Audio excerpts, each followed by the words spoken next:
বলছি যে আমাকে এক কাপ চা দিন তো। আরে দাঁড়ান তো মশাই, আপনাকে আমি আর চা দিতে পারবো না। সকাল থেকে অলরেডি 10 কাপ চা খেয়ে নিয়েছেন। আমি আর আপনাকে চা দিতে পারবো না, যান তো এখান থেকে। আমি আপনার দোকানের কাস্টমার, আপনার যত সেল হবে ততই ভালো, আর আপনি আমাকে উল্টে বারণ করছেন। সে আমি জানি, কিন্তু এত চা খেলে আপনার শরীরটা খারাপ হতে পারে। কি করব বলুন, এই পাশের বিল্ডিংয়ে ইন্টারভিউ দিতে এসেছি, তাই অনেকক্ষণ ধরে অপেক্ষা করছি। খিদেও লেগেছে, কিন্তু আমার কাছে টাকা নেই যে আমি অন্য কিছু কিনে খাবো। আপনি ওই কোম্পানিটাতে ইন্টারভিউ দিতে এসেছেন? আপনি তো ভুল সময় চলে এসেছেন। ওই কোম্পানিটা তো 10টার সময় খোলে, আপনি সকাল 8টা থেকে এসে এখানে বসে আছেন। হ্যাঁ, আমি একটু আগেই এসেছি।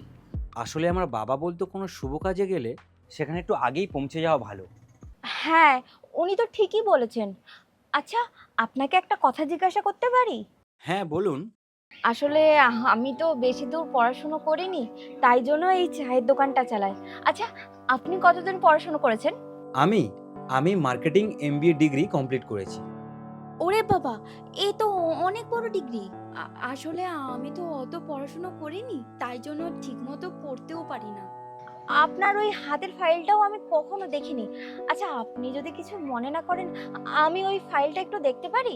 এটার এমন কি ব্যাপার, এই নিন।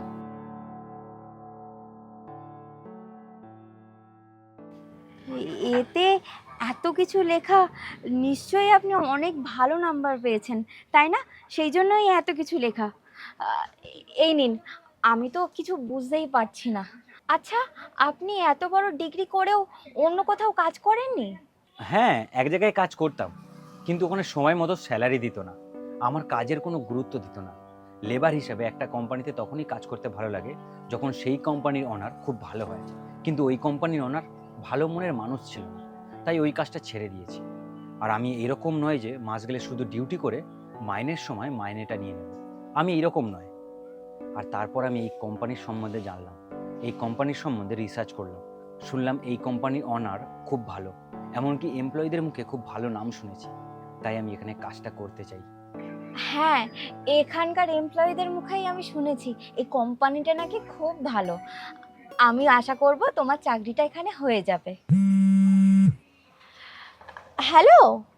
হ্যাঁ মা, গ্যাস শেষ হয়ে গেছে? আচ্ছা দাঁড়াও, আমি এক্ষুনি আসছি। একটু সমস্যা হয়ে গেছে, আমাকে একটু যেতে হবে। ততক্ষণ যদি আপনি এই দোকানটা একটু সামলান, আমার খুব উপকার হয়। কিন্তু আমার কিছুক্ষণের মধ্যে ইন্টারভিউ শুরু হয়ে যাবে, আর আপনার আসতে যদি দেরি হয়ে যায়। আপনার ইন্টারভিউ 10টার সময়, আমি তার মধ্যে চলে আসব, আপনাকে কথা দিচ্ছি। আচ্ছা ঠিক আছে, আপনি যান, একটু তাড়াতাড়ি আসার চেষ্টা করবেন।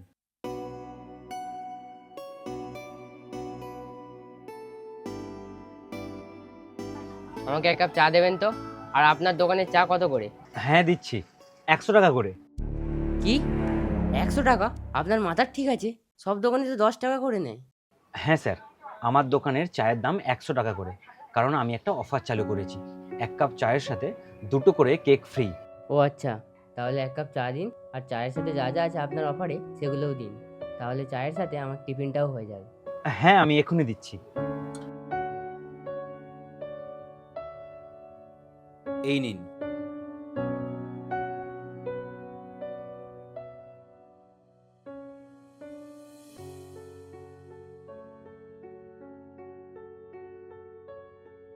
এই নিন আপনার টাকাটা।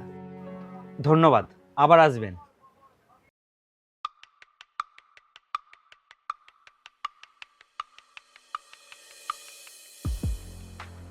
দাদা ভাই, আমি কি আসতে অনেক দেরি করে ফেললাম?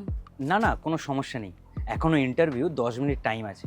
আর এই নিন আপনার চায়ের 100 টাকা, তাও আবার এক কাপ চায়। কি বলছেন কি? হ্যাঁ, 1 কাপ চা বিক্রি করে 100 টাকা?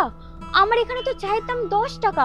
আপনি 100 টাকায় 1 কাপ চা বিক্রি করলেন কিভাবে? আসলে আমি মার্কেটিং নিয়ে পড়াশোনা করেছি, তাই আমি জানি একটা কাস্টমারের সাথে কিভাবে ডিল করতে হয়, তাকে কিভাবে প্রোডাক্ট বিক্রি করতে হয়।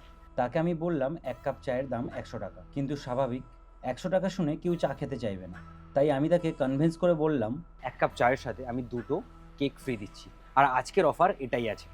ব্যাস, তিনি রাজি হয়ে গেলেন। মার্কেটিং একটা স্ট্র্যাটেজি। আর আমি যে কোম্পানিতে ইন্টারভিউ দিতে যাচ্ছি সেখানে আমার ডেজিগনেশন সেলস এক্সিকিউটিভ অফিসার, সেখানে তো আমার টেকনিক দেখাতেই হবে, আর এখানে আমার একটু প্র্যাকটিস হয়ে গেল। যাই হোক, আপনি ইংরেজিতে যা কথা বললেন আমার মাথায় কিচ্ছু ঢুকলো না। তবে আমি এটা বুঝতে পেরেছি আপনি বিক্রি করার কৌশল খুবই ভালোভাবে জানেন। আশা করব আপনার চাকরিটা খুব ভালোভাবে হয়ে যাবে। ঠিক আছে, আমি এখন আসছি, আমার দেরি হয়ে যাবে। ওয়েট মিস্টার পবিত্র, ইউ আর সিলেক্টেড। কি? আমি সিলেক্টেড? এটা আপনি কি বলছেন? আমি তো কিছুই বুঝতে পারছি না। আর আপনি এইভাবে ইংরেজিতে কথা বলছেন, কে আপনি? অ্যাকচুয়ালি আপনি যে কোম্পানিতে ইন্টারভিউ দিতে এসেছেন সেই কোম্পানির ওনার আমি। মানে আমি ঠিক বুঝতে পারলাম না। আমি আপনাকে সবকিছু বুঝিয়ে বলছি। আপনার সাথে প্রথম থেকে যে কনভারসেশন হয়েছে আপনি ভেবে দেখুন, সেগুলো কিন্তু একটা ইন্টারভিউরই পার্ট। আপনি যখন এখানে এসে বসেছিলেন আমি কিন্তু আপনাকে জিজ্ঞাসা করেছিলাম আপনি এত তাড়াতাড়ি কেন এসেছেন। তারপর আপনার টাইম সম্বন্ধে আমি যেটা জানলাম সেটা আমার কোম্পানির জন্য খুবই হেল্পফুল। আর তারপরে আমি আপনার সিভি দেখতে চেয়েছিলাম, আর সেখানে তো ক্লিয়ার লেখাই আছে যে আপনার এক্সপিরিয়েন্স কতদূর। আর আমি এই দোকানটা আপনার কাছে ইচ্ছে করে ছেড়ে গেছিলাম। আমি দেখতে চেয়েছিলাম কোনো মানুষ যদি উপকার চায় আপনি তাদের উপকার করেন কিনা, কিভাবে উপকার করেন। সব থেকে বড় কথা, আমি যে যে গুণগুলো চেয়েছিলাম আমার এমপ্লয়ীদের মধ্যে মার্কেটিং এক্সিকিউটিভ হিসাবে, সেগুলো সবই আপনার মধ্যে রয়েছে। আর সেই জন্যই আপনি এই চাকরিটা পাচ্ছেন। Thank you so much. আসলে এই কাজটা আমার খুব দরকার ছিল। আমি আপনাকে কথা দিচ্ছি, আমার সবটুকু দিয়ে আমি এই কোম্পানিতে কাজ করব। আপনাকে অনেক ধন্যবাদ। ঠিক আছে, কাল অফিসে দেখা হচ্ছে। এখন আসছি।